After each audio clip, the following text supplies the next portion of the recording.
Kathy Long, my accountant, said, "Other than Christmas, I normally just work 4 days a week in the winter. No big plans to go anywhere. We can't afford it." Kathy's husband was in medical school, and they had big plans for the future. My foreman, Ed Gillespie, said, "Jamie and I are going up to Canada to see her parents at Christmas, but other than that, we'll just hang around DC all winter." Jamie was his girlfriend and my other employee. She helped Ed with mowing lawns, tending the greenhouses, and general maintenance around the nursery. There were 2 gnomes who lived under a mound in the nursery, Fred and Kate. I didn't need to check with them since they never went anywhere. They did a lot of work for me, and I knew they would take care of the plants I had in the greenhouses. Those greenhouses were their major source of food in the winter.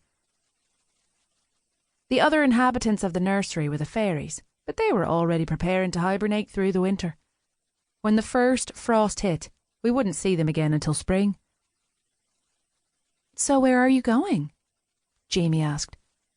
"I discovered recently that I have a cousin in Ireland," I said. "She's invited me to visit, so that's where I plan to start." I shrugged. "Bum around Europe, see the museums, hit the Mediterranean, and see if I can find a billionaire who needs his yacht landscaped. You know, the usual." They all laughed. And so, I contacted my cousin in Ireland, made plane reservations, and took care of all the piddly stuff my staff insisted I do before I left. By the end of the week, I was ready to head to the airport. Then the letter came. Most of my mail consisted of bills, advertisements, and unwelcome communications from the government. Most of that went to my business address. My closest friend preferred email, and all my employees texted me.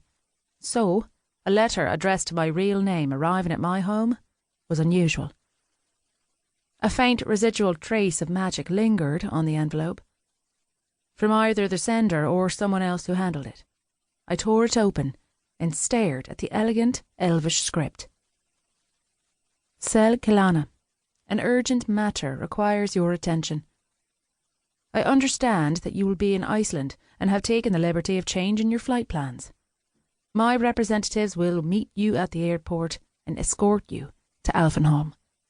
Signed, Lord Altanir ap the Vordenir." I read it twice, absolutely thrilled that some damn refugee elven lord from Alfheim had changed my holiday plans. At least he was polite enough to tell me. I wondered what Altanir and his representatives would do if I declined his invitation. Rereading it again, I felt a brief moment of irritation and despair for my people.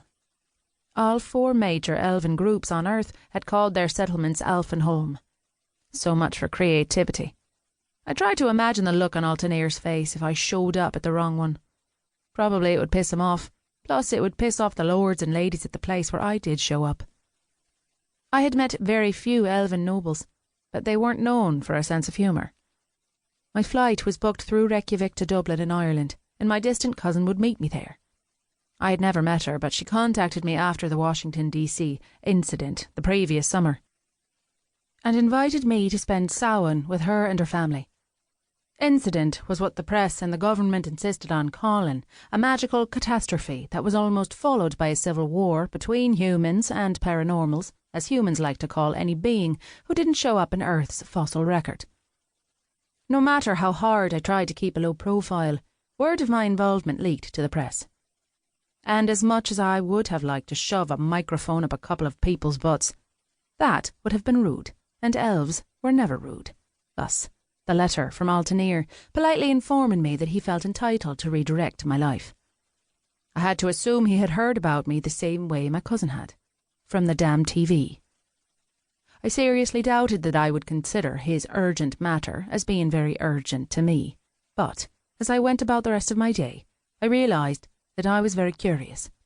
The old bastard probably counted on that. It was what I thought of as a normal Icelandic day when we landed in Reykjavik. The temperature was 44 degrees and it was raining sideways. I hadn't planned a long layover on purpose. I briefly flirted with the idea of just avoiding Altanir's servants, but when I got off the plane, it became immediately obvious that there were 2 kinds of people in the terminal. Short people, mostly, and tall people. Humans and elves.